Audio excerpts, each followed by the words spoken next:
自己一个职业定位吧，我是废品回收人刘学松。今天非常开心在这里跟大家分享一个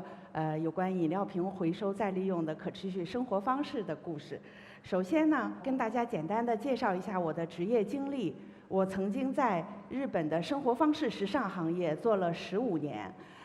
那是在2010年的时候呢，因为我的儿子4岁的时候，他就是那个鼻子里长东西，然后就晚上无法呼吸，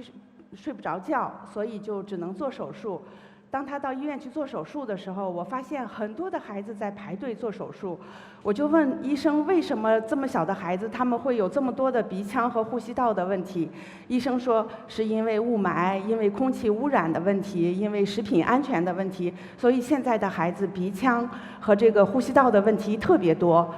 那当看着儿子他走进手术室，我是没法进去的。我隔着玻璃看到那个小孩儿，一步一回头，放声大哭。进去的时候，我就突然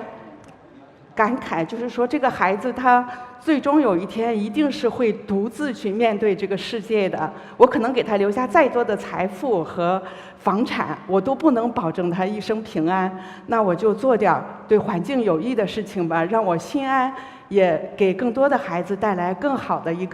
个环境，所以在2010年的时候踏入了废旧饮料瓶回收再利用行业，一干到今年已经是第11年了，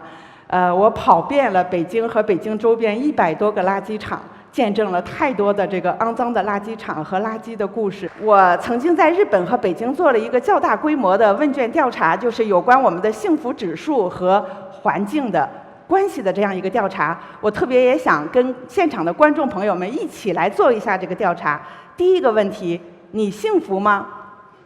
幸福，是的，86%的人回答说幸福。第二个问题，如果地球有感情的话，你觉得它会幸福吗？不会吧？是的，92%的人说不会的。第三个问题。那地球环境的恶化会影响你的幸福吗？100%的人回答说会的，会的。那第4个问题，以上3个道理你全部明白，你特别了解。那你在日常生活中有没有做过或多或少的，比方说浪费资源，比方说垃圾分类没做好，对地球环境不好的事情？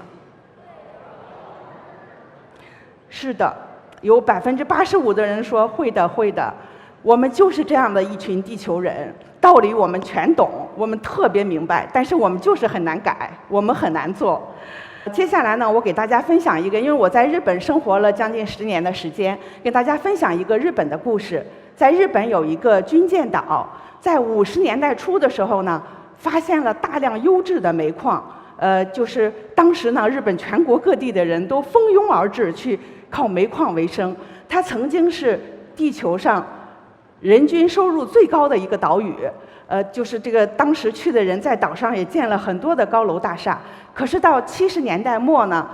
周边的这个煤矿被挖光了，人们纷纷撤离之后呢，就是现在这样的一个景象。我有时候觉得它特别像现在整个地球的一个缩影。现代的人，我们把能够发现的资源吃干榨净，我们给未来的孩子留一片垃圾。乡村垃圾污染也是特别的严重。我们也看到很多因为这个垃圾污染造成我们乡土景观的一些流失。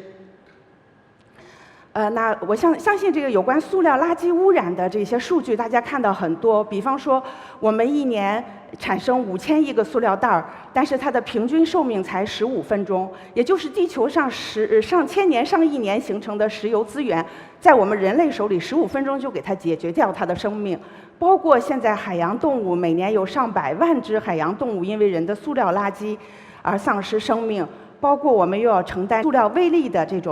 种危险。包括我们现在其实中国的调查数据出来，30%的塑料被回收。实际上我们做了这个行业，发现其实应该不到30%，大部分还是被填埋、被焚烧、被扔掉。那这就是我在2010年的时候呢，进入到这个行业，跑遍了很多的垃圾场。实际上，这个我们中国垃圾分类呢，最严重的一个问题就是二次污染的问题。比方说以这个塑料瓶为例，当这个塑料瓶我们扔掉或者是被卖给收废品的时候，大多数进到这种小粉碎小作坊，它其实把它粉碎了之后呢，用工业强碱清洗完了之后呢，这些水就直接排放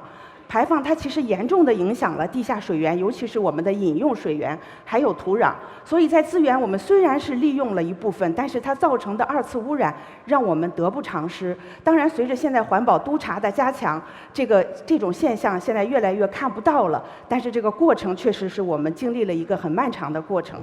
那我在跑这个北京的垃圾场周边的这些垃圾场看到的，当年这是10年拍的，很多的景象就是这样的景象。尤其难受的是，很多孩子就在这样的场景里面去生活，因为外地务工人员到北京，他没有文化，没有资金，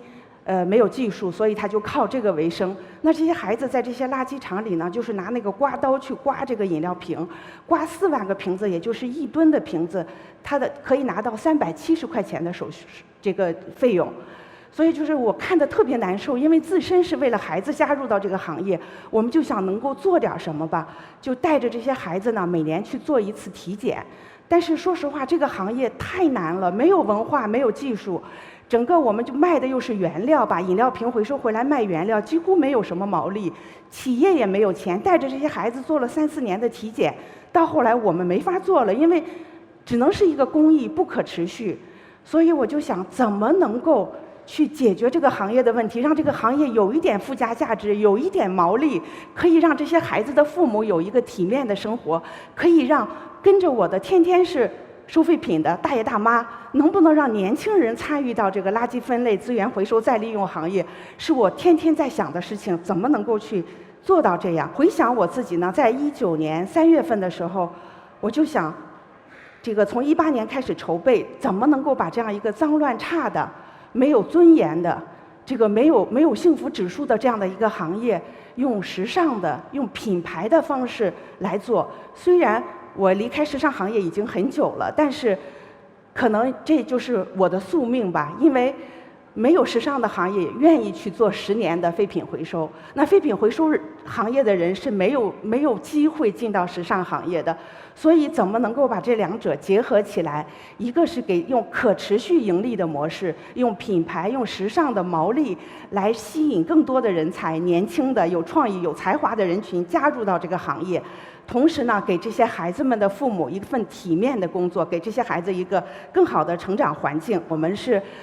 从每一个产品做了一个环保国潮，做了一个品牌，它是从回收到最后分拣到粉碎、纺纱、织布、拉丝、纺纱、织布，到最后每一个产品要经过最少12个工序，很多的人参与才把最终的这个再生的产品做出来。同时，我们每一个产品都有一个2维码，就是追溯它是从哪里来的，做成了什么，防止2次污染。同时，怀着对这个资源的敬畏，我们也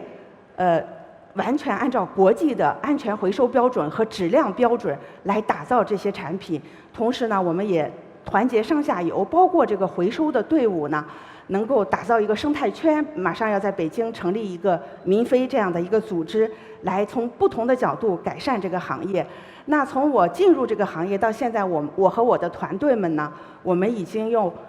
让20亿个饮料瓶进入了，就又做成了饮料瓶。我们要用物联网的回收模式呢，让6000万个饮料瓶进到了安全处理的渠道，让1318万个瓶子获得了更高的附加价值。我也很荣幸地收到第73届联合国大会邀请，我去代表中国吧，也是代表亚洲去分享我们中国在这个处理塑料垃圾污染的这个行业当中，我们是怎么做的？我们是怎么和中国的年轻人互动，把它做成一个影响社会的这样的一个事件的？所以就是很荣幸有这样很多的机缘就发生了。那我们希望通过这10几年的实践呢，能够总结出更多的模式和标准，把结合我们中国传统文化的这种敬天惜物的东方智慧，结合我们的实践和各行各业的不断的碰撞，能够输出一些代表中国的可持续生活方式。我们怎么和环境和资源相共生共存、和谐发展的这样的一套生活方式，我们能不能把它输出到整个行业、整个社会、甚至是整个全世界？这其实就是一个大国的责任和使命，因为我们在历史的积累当中，我们有太丰富的可持续生活方式的生活智慧和经验。那同时呢，我也借此机会呼吁在座的各位，大家从节约一张纸，从回收一个饮料瓶，从让我们好不容易买到的产品能够更长时间的去使用，从我们尽可能采买这些可持续的产品，从一个小的习惯和生活方式开始，去践行和倡导可持续生活方式。那我想，我们这个行业也好，我今天和在座的各位一样，我们是做这些事情是为了能够在我们这一代能够去践行和倡导可持续的生活方式，把这种生活方式呢更美好的、